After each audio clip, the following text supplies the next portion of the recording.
बिस्मिल्लाहिर्रहमानिर्रहीम। नाज़रीन अस्सलाम वालेकुम। तुसीं देखदे पियो न्यूज़ टाइम ते न्यूज़ टाइम दीयां बड़ियां खबरां। सब तो पहले खबर, पाकिस्तान ने इसराइल वास्ते खतरे की घंटी बजाती। पाकिस्तान ने आख्या कि खतर ते हमला आलमी कवानीन की खिलाफ वर्जी है ते दुनिया इसराइल का एहतसाब करे।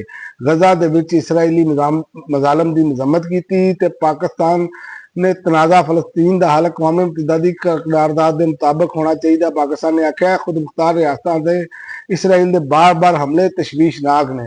और इस तो इलावा सैलाब नाल जड़ा पंजाब सिंध सरहदी दरियाई पट्टी ते तबाही मच गई है। जमीनी राबते मुनकता हो गए ने। जलालपुर पीरवाला दे विच सैलाबी सूरत हाल बरकरार है। शाहबाद ते दोंदो दे बंद टुट गए ने।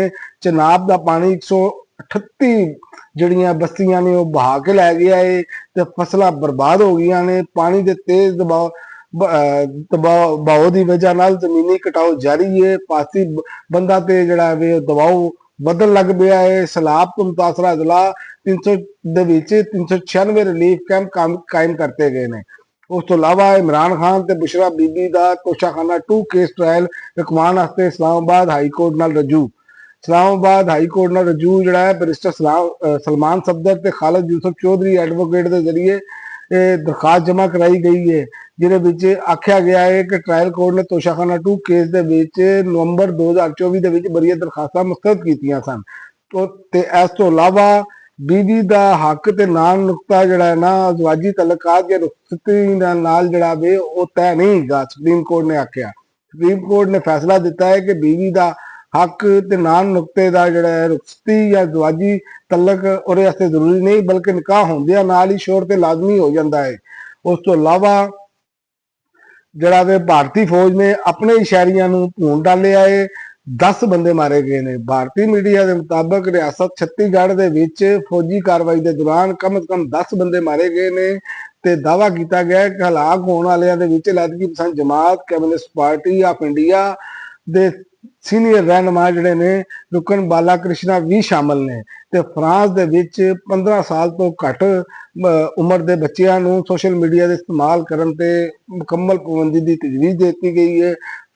उस तो इलावा जड़ा वे एक दिन के विच 5.88 बिलियन डॉलर कमा के लैरी एलिसन ने एलोन मस्क से खतरे की घंटी भी आती है।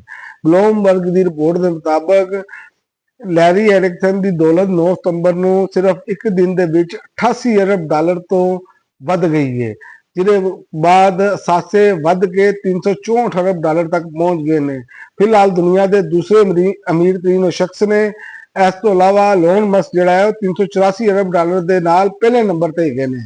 ते एक होर खबर है कि हाई कोर्ट ने आख्या है कि रियासत जिन्होंने दहशतगर्द कहती रही है हुण उन्होंने असीं अदायगियां करांगे। इस्लामाबाद हाई कोर्ट दे विच लापता शहरी की बाजियाबी की दरखास्त के दौरान जस्टिस मोहसन अख्तर कियानी ने रिमार्क्स दिते ने कि रियासत जिन्होंने दहशतगर्द कहती रही है हुण उन्होंने अदायगियां करांगे।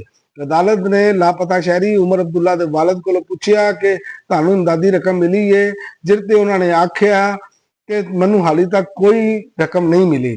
ते इस तो इलावा मस्तोंग दे विच सिक्योरिटी फोर्सेस दी कार्रवाइयां फितनातुल हिंदुस्तान दे 4 दहशतगर्द मारे गए ने। बलोचिस्तान के जिला मस्तोंग दे विच सिक्योरिटी फोर्सेस ने खुफिया इतलात की बुनियाद पर कार्रवाई की, जिहदे विच 4 दहशतगर्द मारे गए ने ते असला ते बरूद भी बरामद कर लिता गया है। हुण तक भी नाज़रीन इन्ना ही। अगली वीडियो तक इजाजत दियो। अल्लाह हाफिज़।